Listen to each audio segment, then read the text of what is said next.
Voilà, donc nous allons faire une macro enregistrée pour une mise en forme avec l'intention de créer ensuite un bouton de lancement de cette mise en forme de façon à pouvoir l'appliquer sur les cellules de son choix. Alors, premier point, nous allons donc, via développeur, lancer l'enregistrement lui-même. Donc, j'ai d'abord écrit donc, dans une cellule le mois d'avril. Je clique, donc j'ai écrit quelque chose pour qu'on voit les effets produits. Je clique sur développeur, je clique sur enregistrer une macro, il m'ouvre une fenêtre où il me propose macro 1. Comme c'est pas très parlant, je vais changer en mettant mise en forme. Ça sera plus clair. Voilà. Enregistrer la macro dans ce classeur, là c'est bon, hein, et je fais OK. Donc maintenant, apparaît arrêter l'enregistrement. Donc quand je cliquerai sur ça, ça signifiera que j'arrêterai l'enregistrement, bien sûr. Donc là, dans un premier temps, donc je ne clique surtout pas sur la cellule, puisqu'en effet, elle est déjà sélectionnée. Et donc, je ne veux pas, disons, sélectionner particulièrement B2 pour la suite, puisqu'en effet, je pourrais l'appliquer ailleurs.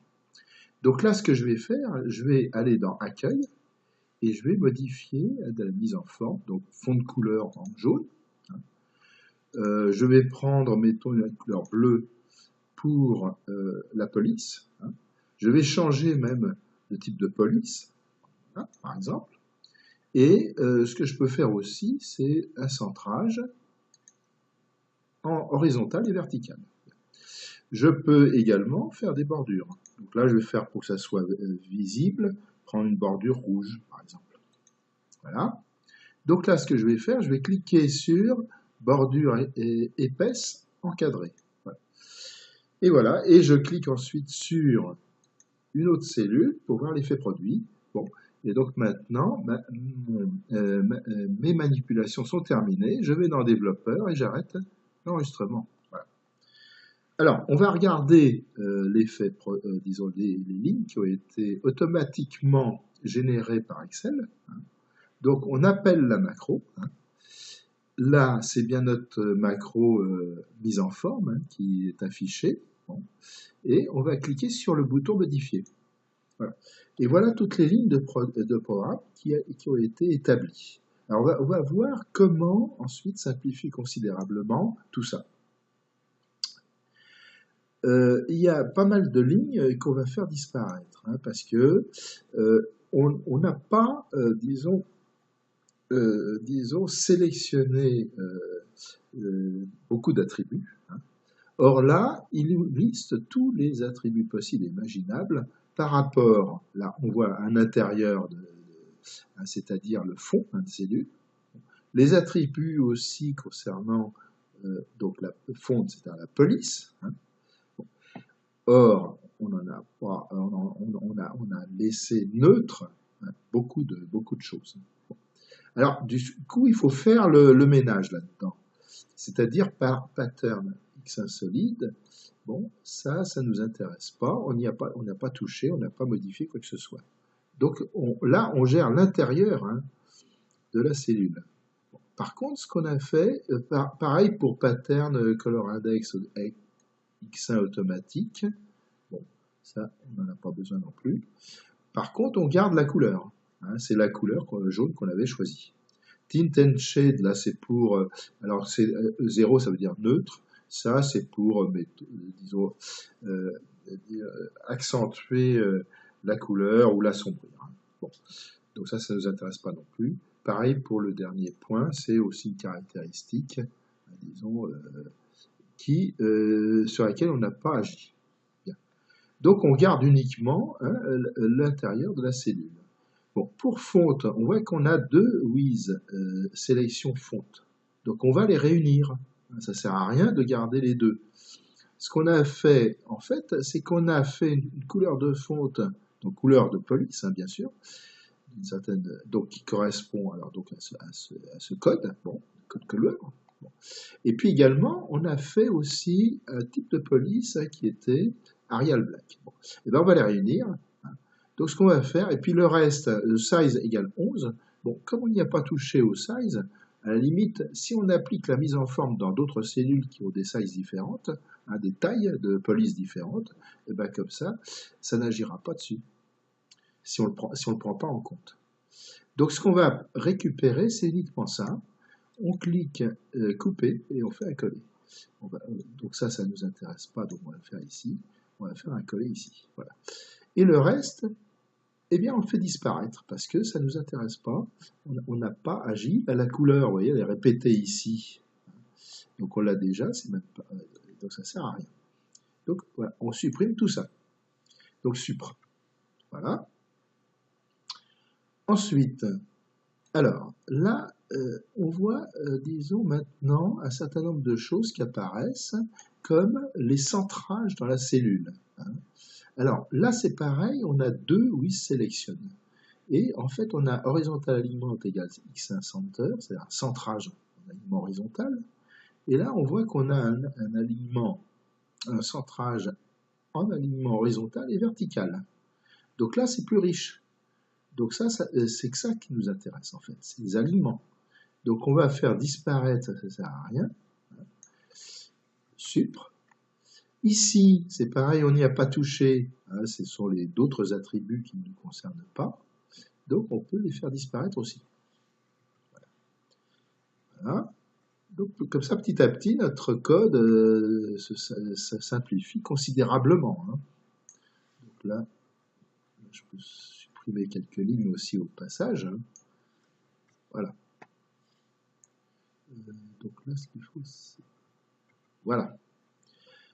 Ça, qu'est-ce que c'est? C'est borders x1 diagonal down, x1 on. Ça veut dire qu'en fait, il n'y en a pas. Ben, s'il n'y en a pas, quand on va les supprimer, il n'y a pas besoin de les faire figurer. Ensuite, alors, maintenant, on a... Alors ça, ce sont les bordures extérieures. Alors, ça, on va les garder, sauf pour l'accentuation de couleur, qui ne nous intéresse pas. Le reste, on le garde. Donc, ça va faire ça. Donc là, ça concerne le côté gauche, là, le côté donc en haut. Donc ça, on supprime aussi ça. Ensuite, on a le côté en bas.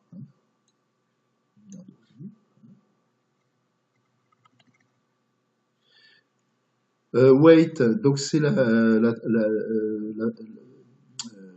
l'épaisseur de trait. Et x1 continu, ça veut dire que c'est une ligne continue. Bon, ça, on le garde. Et ça, c'est pas la peine. Voilà. Et puis là, on a de nouveau x1, donc là, inside vertical, inside horizontal, avec x1 on. Ça ne nous intéresse pas. Voilà. Et voici, en fait, ce qui correspond réellement à ce qui nous intéressait pour cette mise en forme. Alors, on va le tester quand même. Donc là, ce qu'on va faire, c'est qu'on va aller maintenant sur la feuille elle-même. On va écrire, mettons ici, met, par exemple, et on va voir si l'application de la mise en forme sur cette cellule marche avec notre nouvelle macro. Donc on va lancer la macro ici, exécuter, et voilà ce que ça donne. Bon. Alors maintenant, on peut aussi, par exemple, exécuter notre macro sur une plage de cellules.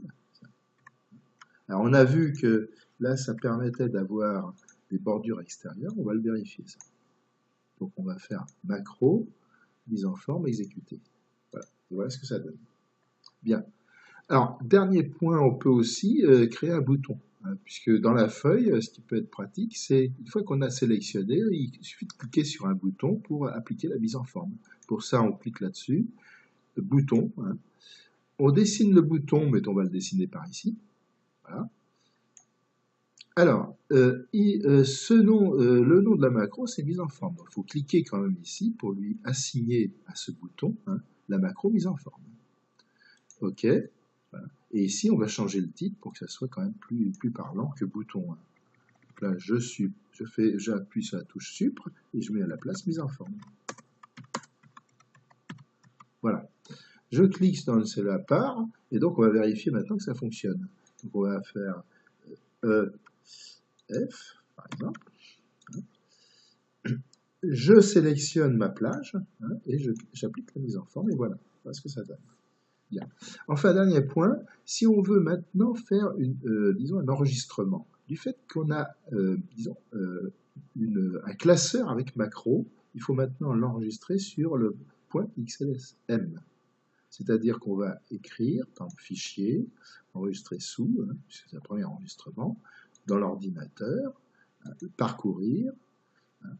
On va, mettons, alors pour sur D, hein, on va aller sur D cours, voilà, et on va changer le type de classeur, hein, à la place. On va cliquer sur classeur prenant en charge les macros. Voilà. Et là, on va lui donner un nom qui soit parlant, mise en forme bien sûr.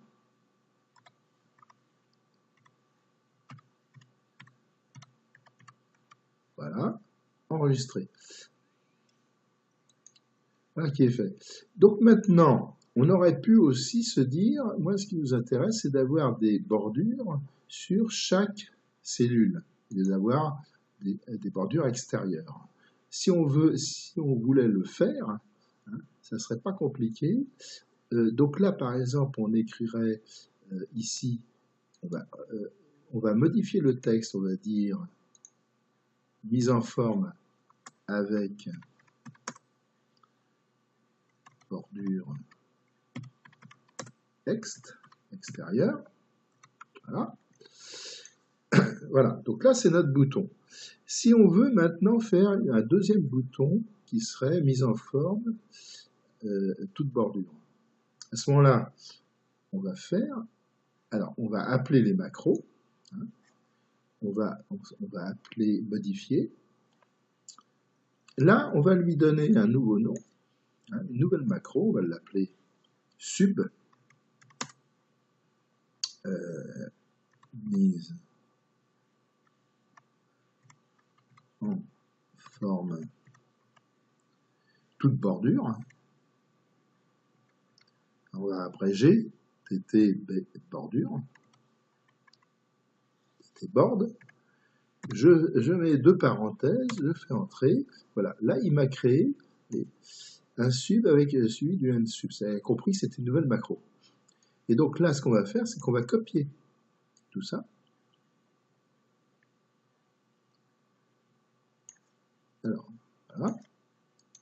Donc, copier, coller. Voilà. Et cette fois-ci, on va encore simplifier parce que, du coup, toute bordure, ça va s'écrire de cette façon-là. C'est-à-dire qu'on va enlever ici X1 edge left, par exemple, on supprime, ça devient with selection borders, et donc ça va faire toutes les bordures. Et donc, du coup, tout ça, ça ne sert plus à grand-chose. On va le supprimer, puisqu'en effet, voilà.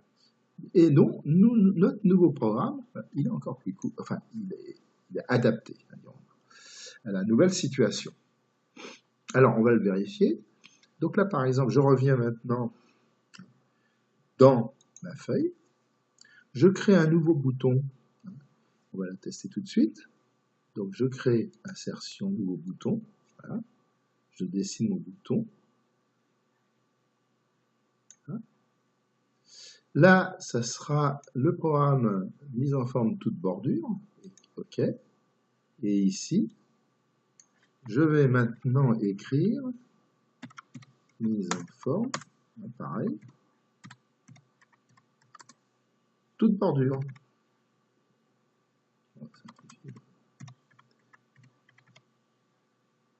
Voilà. Avec un S aussi à tout, puisque j'ai mis un S à bordure. Voilà. Et on va le lancer pour voir ce que ça donne. Par exemple, là, je vais revenir, donc je vais prendre la même chose qu'en haut, hein, A, B, C, D, et on va voir comme ça la différence entre les deux. Voilà. Donc là, je sélectionne ma plage et j'applique. Vous voyez maintenant ce que ça fait des bordures pour chaque cellule. Voilà. Et donc on peut enregistrer ensuite ici. Voilà. Ben, je vous remercie.